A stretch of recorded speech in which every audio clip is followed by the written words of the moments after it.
talking to Q, like I said a couple months ago, you had Only You out at the time all this is going on. Everything is popping. Everything's hot. West Coast was your main demographic, if I'm not mistaken. How was it for you guys personally during that East Coast, West Coast beef, having as a group to travel out West and deal with some of that, the brunt of the East Coast, West Coast beef with Badboy and Death Row? Well, I just felt like that, at the time when 112, when 112 Only You came out or whatever, we just felt like that we were ready. We were ready. We had practice. We did everything we were supposed to do. We put in the work, and it was time for just a change in R&B. On the R&B side, we knew exactly what we were doing when we put the up tempo out, and we could have came out with a ballad, but we just felt like everybody was putting out ballads and everybody was being comfortable. So one thing about Badboy, we love to transcend everything. We like to change the nature of everything. So, as far as West Coast music is concerned, man, like we love the attributes of West Coast music. West Coast music at that time was using funk, but it had live bass guitar. You know what I'm saying? I'm a big fan of DJ Quick.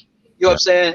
And DJ Quick definitely used live instruments. So, on the R&B side, 112, we are a fan of using all instruments. So that's why you heard on the when you heard the remix, that was a bass line. You know what I'm saying? The bass line, Stevie J playing the bass line of Only You, and it really drove in. And it's not a regional record anymore.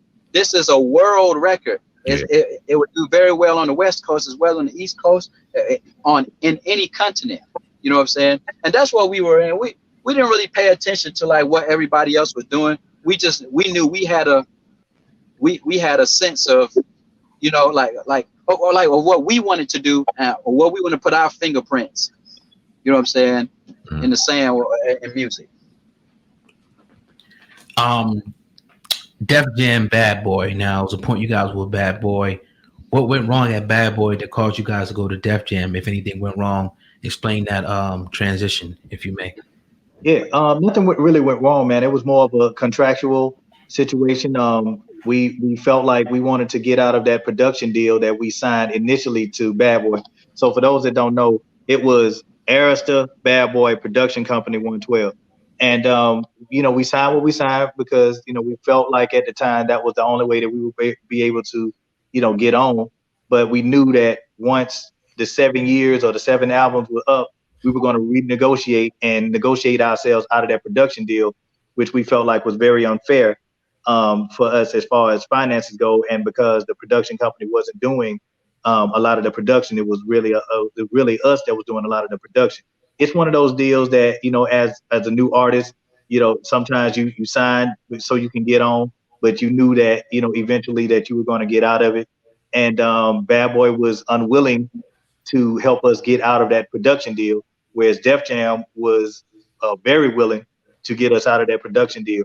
And we went with Def Jam because we saw how they moved, and we saw how, if you are an established artist and you know what it is that you want to be known for, and you got your foundation in place and you're ready to rock and roll, they will cut a check, and whereas Badboy was more of a boutique where they believed in you, but the funds wasn't going to be allocated to, the 112 machine like a Def Jam was, man. So it really was just some negotiation, some negotiation that fell through.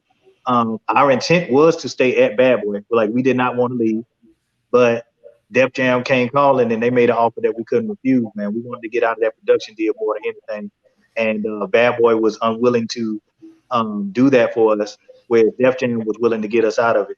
And they did. And that's the reason why we left and went to Def Jam. All right, so you finish out your deal with Def Jam. What happened to the group? Now, obviously, Q and Duran make up the legendary 112. You guys got it currently, keeping the torch going and keeping it well, I must say. But as a fan, as a man, you understand that as men, we all have to kind of go along our separate ways and things happen. But as a fan, it's like, damn, we wish that could have kept going. What happened to you, brothers, if you don't mind me asking? No, I don't mind at all. What happened was Q and Deron decided to leave. You know, I wish I had a sexier answer for you than that, man. But you know, these guys decided that they could no longer be in the 112 situation, you know, as it currently was. So they decided to leave.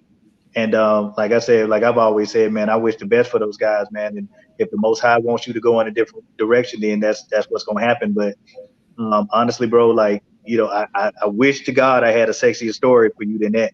But the truth of the matter is they decided to leave. This is not the first time that they decided to leave. And I guess you would have to ask them why, you know, they officially left the group. But we told them that this time go round, if you do it, then there's no coming back. And you know, and we mean that, you know what I mean? So because we put in the money, we put in the work, we put in the time to, you know, reestablish this 112 machine. And you know, it's not, you can't come back after that, you know what I mean? It's like this is that for us that's possible. Absolutely. What was I going to ask you? We had a little bit of a technical difficulty, but we heard everything that happened. Did it bother you guys when Q, RL, and Wingo from Jagged Edge were going to start a group? Did you guys know about that? How did y'all feel about that? It's just you on Slim now. He dropped off for a minute. Slim's mic's muted. Okay. Hello? Yeah, we can hear you, brother. Oh, well, to be blunt about it, we were caught off guard. Felt like that was a wild situation.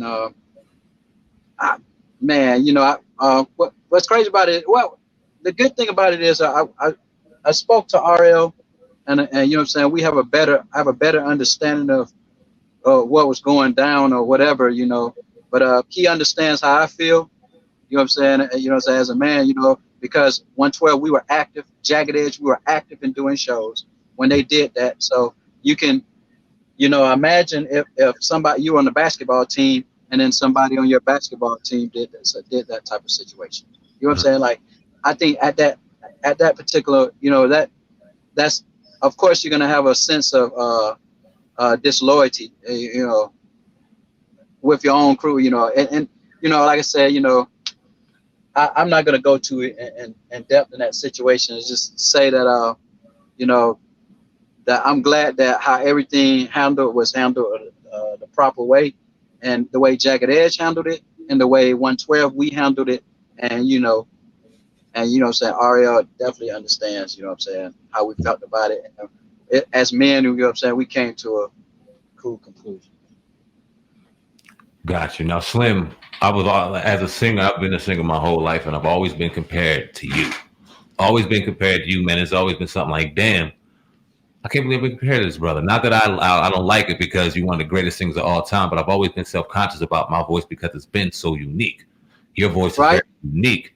Did you ever feel some kind of way about your voice being different? And how did you embrace that growing up, falling into your own, being the lead man or one of the lead vocalists of 112? How did you feel about it going into it? Oh, well, as I was growing up, I was told that, you know, my voice didn't fit in because I didn't have a traditional voice. So, you know, being in 112, I mean, I'm glad that Mike, when he heard my voice, he heard that it was something that you definitely work with, you know what I mean? And of course, I started getting into my own. I started studying the craft, like just studying artists that had amazing voices, like had different voices that stood out. So you had the Elder Barges and the Babyface and the Smokey Robinsons. Yeah. You know what I'm saying? And you know, like, and then you had, and they also had signature sounds, like they had signature things that they did with their voice that everybody in the world knew that it was them. So I felt that, okay, well, here's my chance to, you know, let me do something, like let me play a little bit on that side right there. And I'm just glad that happened, and it worked out for everybody in 112 for that matter. So, I mean, I'm glad I was able to stand out. You know what I'm saying? Like I'm glad that, you know, I don't have no apologies for CEOs, multiple CEOs to write 7- and 8-figure checks. You know what I'm saying? Because hey, you know, I have a different voice. You know what I'm saying? And everybody benefited. You know what I'm saying? So it's a blessing. And then, you know, now you hear the artists of today, they come to me or they'll text me in my DM and say, hey, man, you know, because of you, I exist. So for that right there, hey, man, it's a blessing. And, you know what I mean? I take it all, you know what I'm saying, humbly. And